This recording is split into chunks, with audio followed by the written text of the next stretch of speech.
Hello everyone, कैसे हैं आप सभी। होप सब अच्छे होंगे। Welcome to my channel NCERT with Rani. इस वीडियो लेक्चर में पढ़ेंगे हम classification of resources on the basis of ownership. Ownership यानी अधिकार, राइट। अधिकार किसका है, पोजीशन किसका है। पहला है इंडिविजुअल रिसोर्सेज।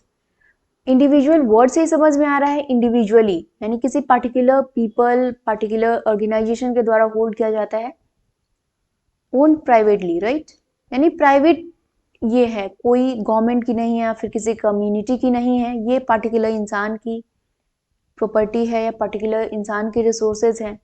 अब देखो, लाइक आपके घर हैं, अगर आपने घर बनाया तो you are the owner of that house, right.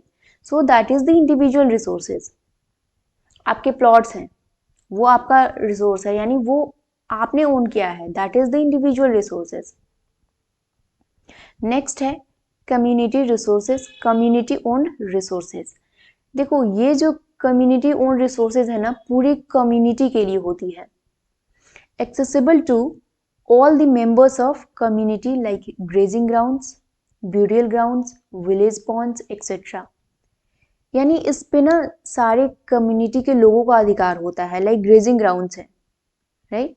इस पे सारी कम्युनिटी के जितने भी एनिमल्स हैं, जितने भी पेट्स हैं, वो सारे इस ग्रेजिंग ग्राउंड्स में जाएंगे अपने लिए, यानी अपने भोजन के लिए।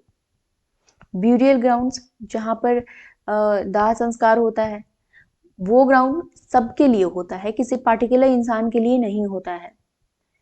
कम्युनिटी में जितने भी लोग हैं वो वहां पर जा सकते हैं किसी भी इंसान की अंतिम संस्कार करने के लिए। विलेज पॉन्ड्स, जो गांव में पॉन्ड्स होते हैं, उस पर पूरे कम्युनिटी के लोगों का अधिकार होता है, यानी पूरे विलेज के लोगों का अधिकार होता है।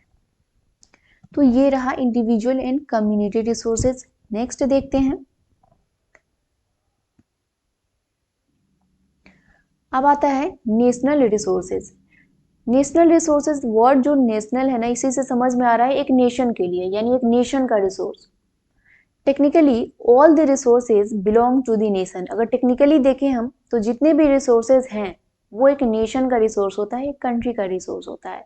यानी अगर भारत की बात करें तो भारत में जितने भी रिसोर्सेज हैं वो सारे भारत के ही हैं, किसी पर्टिकुलर इंसान का अधिकार उस पर नहीं है, यानी सारे नेशनल की कैटेगरी में आ जाएंगे। The country has legal power to acquire even private property for public good. जो कंट्री है ना अपना, कंट्री की बहुत सारी अथॉरिटी है, और वो अथॉरिटी को कौन पावर देता है? संविधान देता है, यानी कॉन्स्टिट्यूशन देता है। उसके पास पावर है कि प्राइवेट प्रॉपर्टी को भी पब्लिक गुड के लिए यूज कर सकती है।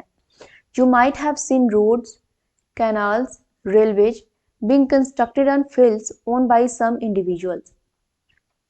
देखो, किसी भी पब्लिक गुड के लिए ना, अगर गवर्नमेंट को लगता है कि किसी पार्टिकुलर इंसान की जमीन को लेनी है या फिर किसी का मकान तोड़ना है, बहुत इंपॉर्टेंट है फॉर पब्लिक गुड, तो गवर्नमेंट उसे तोड़ देगी, गवर्नमेंट उसे उस जमीन को ले लेगी अपने कंट्रोल में कुछ पैसे देके। क्यों? क्योंकि वो पब्लिक गुड के लिए है। अगर कोई घर है वो इंडिविजुअल का है, लेकिन अगर एक रोड बनता है, कैनाल बनता है, रेलवे बनता है, तो वो पूरे कंट्री के लिए होगा, यानी लार्ज नंबर ऑफ पीपल के लिए होगा, और वो सबके लिए बहुत इंपॉर्टेंट होगा। इसलिए गवर्नमेंट यहाँ पर एक पार्टिकुलर इंसान के इंटरेस्ट में नहीं, यहाँ पर एक पूरे कंट्री के इंटरेस्ट में काम करती है, और वो जमीन को या फिर घर हो वो ले लेती है और फिर अपना काम कंटिन्यू करती है। Urban development authorities are gets empowered by government to acquire land. देखो, जो अर्बन डेवलपमेंट अथॉरिटीज है उसके पास पावर होता है कि वो लैंड को एक्वायर कर ले, जो भी कैनाल्स या रोड बनाने के बीच में आ रहे हैं या फिर रेलवे बनाने के बीच में आ रहे हैं, उनको ले सकती है। और इसको पावर डायरेक्टली कहाँ से आ रहा है? वो कॉन्स्टिट्यूशन से आ रहा है। All the minerals, water resources, forest, wildlife, land within the political boundaries and oceanic up to 12 nautical miles from the coast termed as territorial water and resources therein belong to the nation। देखो, जितने भी minerals हैं, water resources हैं या फिर forest, wild life या फिर land, जो इंडिया के पॉलिटिकल बाउंड्री के अंदर आती है वो सारे नेशनल रिसोर्सेज कहलाते हैं। उसके अंदर जितने भी रिसोर्सेज आ जाएं वो सारे के सारे नेशनल रिसोर्सेज कहलाते हैं। अगर बात करें ओशियन की, तो ओशियन में लैंड से 12 नॉटिकल माइल्स तक, यानी 12.2 किलोमीटर की दूरी तक नेशनल रिसोर्सेज के अंडर आता है। वो एरिया नेशनल रिसोर्सेज यानी नेशन का होता है।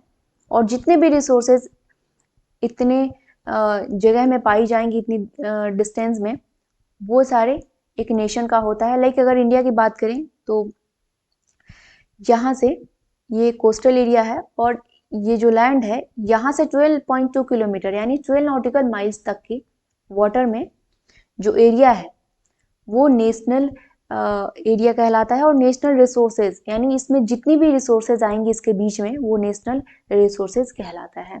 और ये एरिया एक नेशन का होता है। नेक्स्ट आता है इंटरनेशनल रिसोर्सेज। देखो, इंटरनेशनल रिसोर्सेज वो सारे रिसोर्सेज हैं जो किसी पार्टिकुलर कंट्री का नहीं है, यानी वो किसी एक इंडिविजुअल कंट्री से बिलोंग ना होके पूरे कंट्री यानी पूरे वर्ल्ड के लिए है, वो इंटरनेशनल रिसोर्सेज में आ जाता है। There are international institutions which regulate some resources. देखो, जो कंट्री में है, कंट्री के 12 नॉटिकल माइल्स अगर सी की बात करें, ओशियन की बात करें, उसमें तो कंट्री का अधिकार है।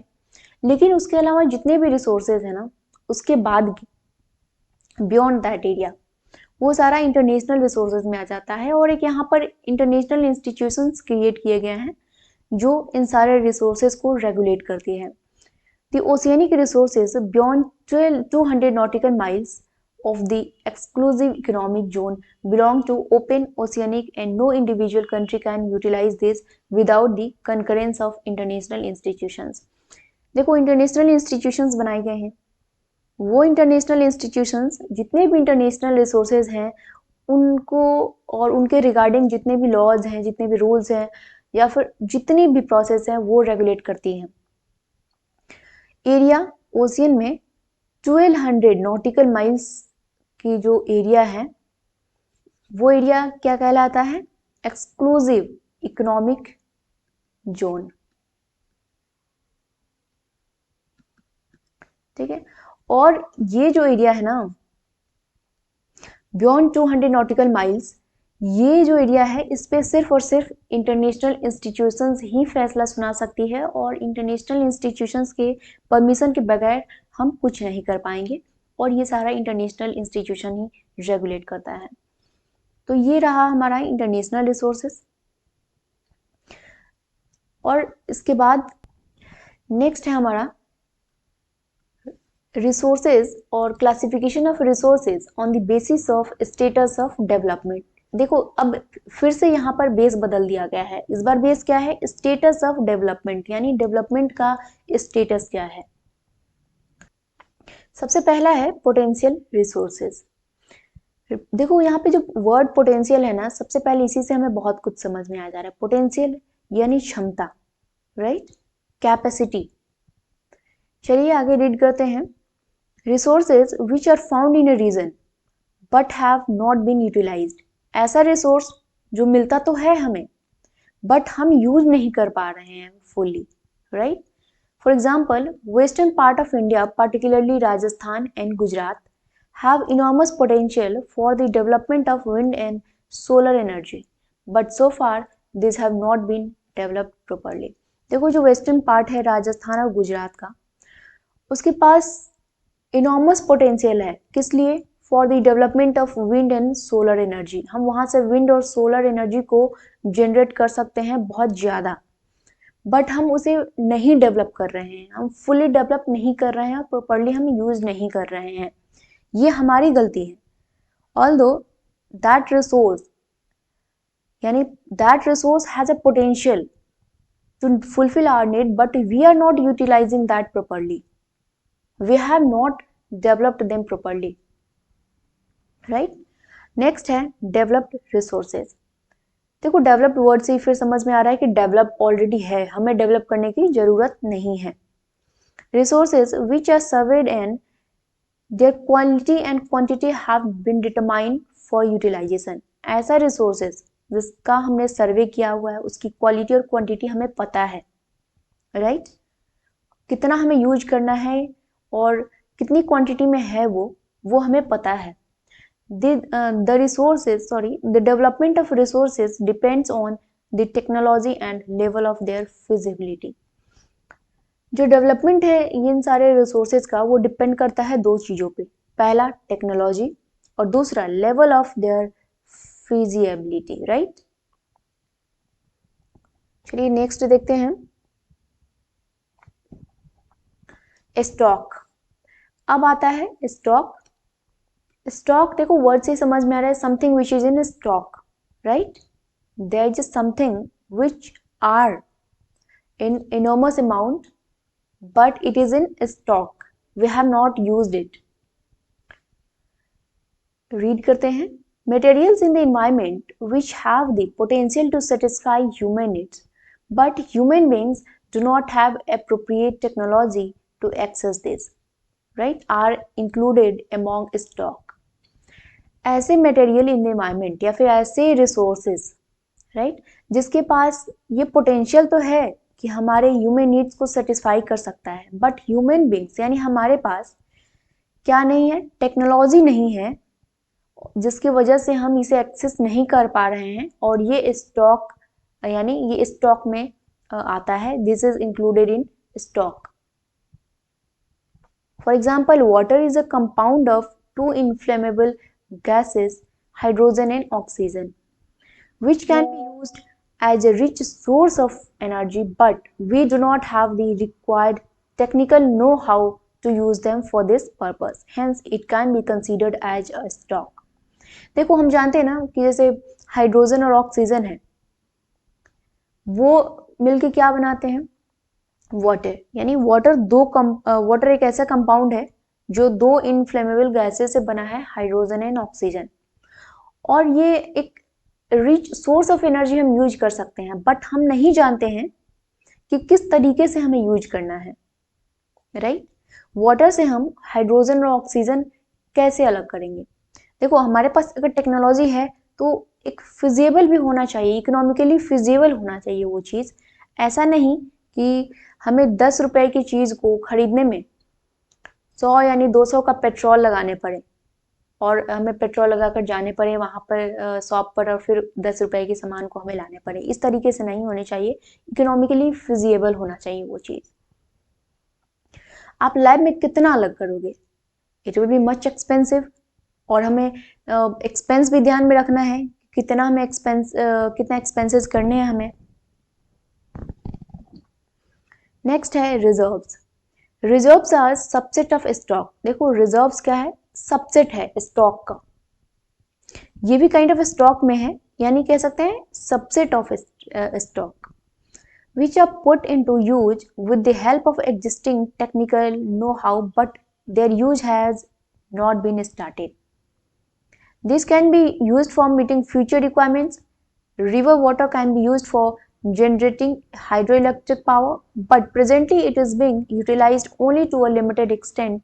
Thus, water in dams, forests, etc. is a reserve which can be used in the future। देखो रिजर्व्स वर्ड ही ऐसा है जिससे हम बहुत कुछ समझ सकते हैं। रिजर्व्स यानी रिजर्व में है कोई चीज, हमने रिजर्व कर रखा है।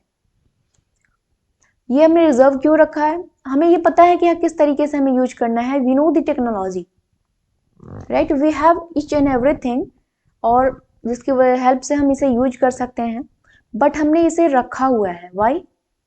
For the future use. हम यूज तो कर रहे हैं, but we are using it in limited way, right, using it to a limited extent. हमने इसे फ्यूचर के लिए रिजर्व कर रखा है ताकि फ्यूचर में दिक्कत ना हो और फ्यूचर के लिए भी ये रहे।